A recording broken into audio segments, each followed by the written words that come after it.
Most úgy gondolom, hogy ezzel egy nagyon jó lépést tettünk a boti fejlődése irányába, mert akkora nagy a fejlődés, hogy hihetetlen, hogy ilyen dolgokra képes, amit itt csinál.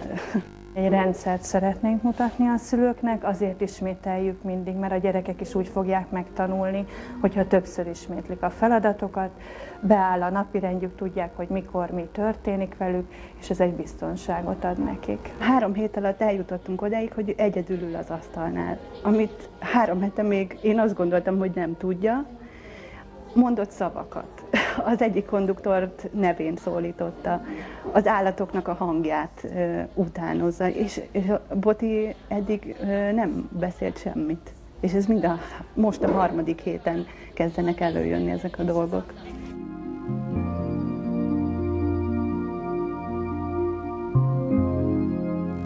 A termek régen szigorúan fehérre voltak festve, a gyermekek pedig egyenruhában vettek részt a foglalkozásokon. Azóta változott a világ, és a pedagógia új eredményeit, például a játékot is beépítették a módszerbe. Ma már színesek a falak, sok a játék és a plüssfigura. Egy valami azonban itt még mindig más. A sarokban színesre festett 3 lábú kis botok és gurulós járókeretek várják kis gazdáikat.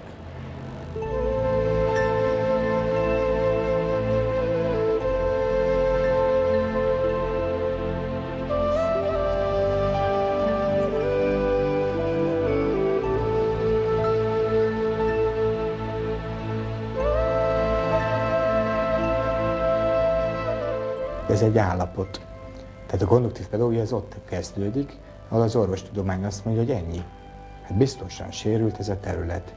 Ez biztosan olyan negatív hatásokkal fog bírni az ő életére, hogy nem képes majd állni, ülni, járni, és akkor konduktív pedagógiával pedig erre nem rácáfolunk, de azért mégis ami az ember személyiségében valamit hozzá lehet tenni, azzal együtt, azzal az akaraterővel, fog még jobban teljesíteni, és ezért van az, hogy nekünk nap mint nap sikerélményünk van. Illetve mikor szeptemberben elkezdődik a tanév, tudom, hogy karácsonyra egészen másképp fog járni. Pedig orvosilag ez lehetetlen. De ők mindig azt mondják, az orvosok is, hogy láttunk már csodát.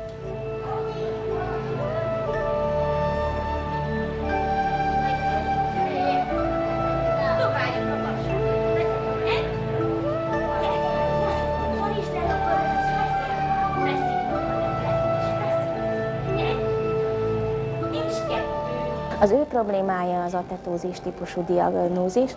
Ez azt jelenti, hogy amikor ő valamit szeretne, ő indít egy mozgást, akkor egy túlmozgás indul be a végtagjaiban, törzsében, fejében, és ettől a célját nem éri el. Tehát, hogyha meg szeretne fogni egy kanalat, akkor már is jobban mozog a karja, beindul benne egy túlmozgás tulajdonképpen.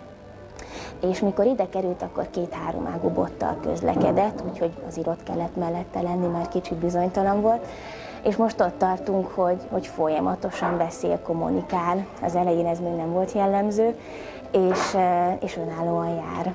Emlékszem, amikor így otthon elindult, akkor az édesanyja mondta, hogy tapasztalja, hogy most már mikor el kell menni valahonnan, valahova, mondjuk a konyhaasztaltól a kanapéig, akkor nem rögtön tért kézlábra mászik és elmászik oda, hanem elkezd önállóan lépegetni, és nem kér hozzá segítséget, hogy fogja meg bárki a kezét. És ugye ezt mi számtalanszor gyakoroltuk itt a csoportban, hogy valahonnan, valahova elközlekedni önállóan, segítségkérés nélkül, persze a konduktor bíztató jelenlétével, hogy bármi történik, akkor ott legyen, segítsen felállni, tehát ne történjen sérülés, illetve ne szerezzen a gyermek kudarcélményt.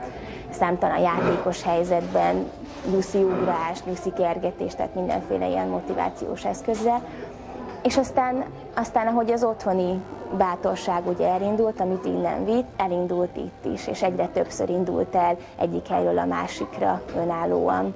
És most itt tartunk, hogy abszolút önállóan közlekedik, nevelői jelenléttel, tehát a konduktorok azért mindig biztosítják a biztonságot. Én azt gondolom, hogy az otthonán belül akár a 2-3 ágú bottal is képes lenne az önálló életvitelére, a reggeli elkészítésére, táskába, a tankönyvek bepakolására, ilyesmi.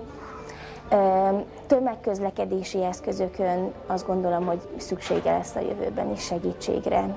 A kata nagyon szépen jár, és egyre biztonságosabban jár, és azt gondolom, hogy még biztosan eltöltik másfél évet az óvodában, ez a járás egyre biztosabb lesz, és olyan feladatokat oldunk meg, amik ahhoz visznek minket, hogy a lépcsőn, vagy egy lejtőn felfele, emelkedőn, lefele biztonságosan tudjon közlekedni, átlépni dolgokat, nagyobb méretű küszöböt, akadályokat. De egy kinti világban, ahol körülötte rohannak az emberek, sietnek elérni a buszt, ahol nem várja meg a busz, hogy ő felszálljon, azért ez egy nehezített helyzet, de egy védettebb közegen belül, egy iskolában, vagy a munkahelyén azt gondolom, hogy biztonságosan fog közlekedni.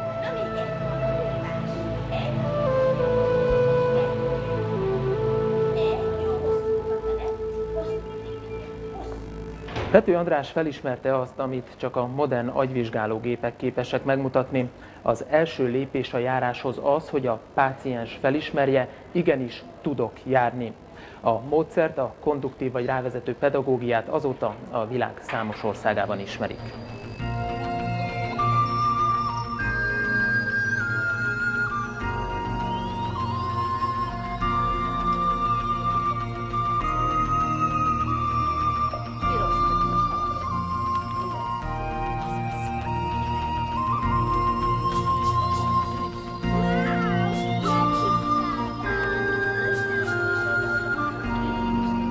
Az egyik hungarikum jellege lehet akár ennek a módszernek, meg ennek a helynek az, hogy a gyermekek, hogy életkor szempontjából is, és diagnózis szempontjából is egy olyan széles panorámát tud nyújtani, akár a képzésnek, vagy akár a nemzetközi képzésnek is, hogy amilyen más a világon nincsen, hogy ilyen sokféle diagnózissal az életkorok teljes spektrumában tudunk fejleszteni, illetve megtanítani a hallgatókat magára erre a hivatásra. Hát ha felnőttről beszélünk, akkor persze ez a cél, hogy a tolószékből ő kikeljen, hogy a tolószék nélkül is biztonságban érezze magát, különböző megoldási helyzeteket, a különböző feladat élethelyzetekben ezeket alkalmazni tudja. Tehát ezért nem is láthatta a tolószékeket a gyermekeknél, akik pedig korai szakasztól 3 év alatt, tehát fél éves kortól már foglalkozik a konduktor foglalkozhat a gyermekekkel, hiszen a szülő is kommunikál, tehát tudjuk jó, hogy fél évesen már manipulál, 4 hónaposan visszamosolyog, ettől kezdve létjogosultsága van az aktív mozgásokra való rávezetésnek, fejlesztésnek.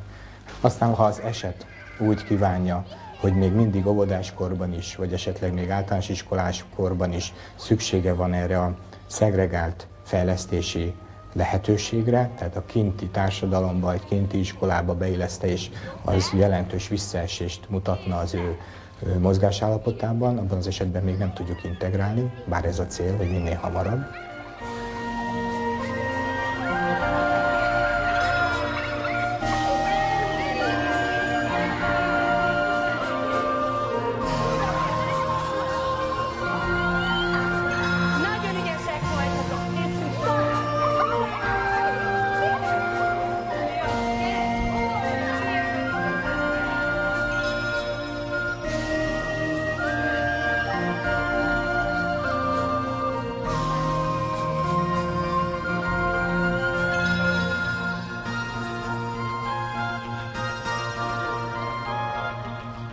Itt a Pető Intézetben mi másfél éve járunk, fél évet egyéni konduktori foglalkozáson vettünk részt, fél évet voltunk a kezdő kis csoportban, addig voltunk ott, ameddig a gyermek elkezdett járni, és amikor már járt, azóta itt vagyunk ebben a haladóbb kis csoportban. 3 ikres gyerekeknek vagyunk, vagy családnak vagyunk az egyik tagja, és neki van egy enyhe ilyen izomtónus probléma. Ez azt jelenti, hogy a jobb lábát és a jobb kezét, tehát a végtagjait, azt egy kicsit merevebben használja. Tehát nem annyira hajlanak még az izmok, mondom, izületek és a szalagok, és tulajdonképpen ezt elősegítendő szükséges ez a terápia. Születés után ezt már nekünk jelezték, hogy ő egy kicsit mindent később fog elsajátítani a mozgásban. És tulajdonképpen már a klinikán egy Pető Intézetes konduktor fölvette a kapcsolatot a az orvosokkal, és tulajdonképpen ők irányítottak bennünket ide. Tulajdonképpen úgy gondolom, hogy itt a terápia az így van kitálva, hogy a szülőkkel együtt, a konduktorokkal együtt egyfolytában éneklünk, úgyhogy ez egy teljesen ilyen családias légkör. Ő egy kicsit mindent később tudott elsajátítani. És hát az a jó, hogy az egy nagyon nagy élmény volt, amikor ő is elkezdett például járni. Tehát akkor az számomra szülőként egy kicsit olyan, tehát az nagyon érzékenyen érintett ilyen szinten, hogy láttam, hogy a másik kettő az már játszik, szaladgál, és láttam az ő szeméből is azt, hogy ők járnak és szaladnak, és hogy ő is szerette volna ezt csinálni, de nem tudta, és akkor nagyon érdekes volt, hogy egyik napról szinte, vagy egy egyik foglalkozásról a másikra történt az, hogy egyszer csak szinte nem is figyeltünk oda, talán a konduktorok is a többi gyerekekkel foglalkoztak, és láttuk azt, hogy ő például egy pár lépéssel már arrébb van. És hát az akkor nagy élmény volt, igen.